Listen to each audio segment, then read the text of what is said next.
So hello, may gusto akong i-share sa inyo.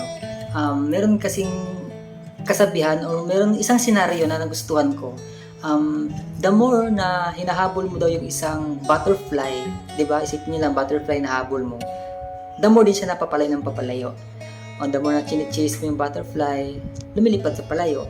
So what if ang gagawin mo, instead na habulin mo yung butterfly, instead na i-chase mo yung butterfly, gagawa ka ng isang garden, mag-build ka ng isang garden, taniman mo na maraming bulaklak. For sure guys, hindi mo na kailangan habulin yung butterfly. Kasi butterfly mismo, lalapit doon kasi maraming bulaklak. Dadapo yan doon kasi gustong-gusto ng butterfly yung mga bulaklak.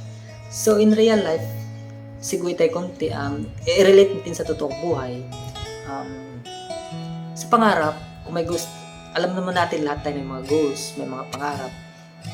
Hindi natin kailangan na literal 100% habulin talaga yung pangarap natin. Yes, ang kailangan natin gawin is gagawa tayo ng effort na mismo yung pangarap natin lalapit sa atin. Kumbaga, ang point ko dito is gawin mo lang yung everyday task mo na related, connected, aligned dun sa pangarap mo. Gawin mo lang yung araw-araw na kaya mong gawin. Enjoy mo lang yung kaya mong gawin. I-attract ng mga dreams mo. For sure guys. At tapos, hayaan mo lang yung situation na mag-flow ng magaan. Kasi I know, makukuha at ibibigay naman sa'yo.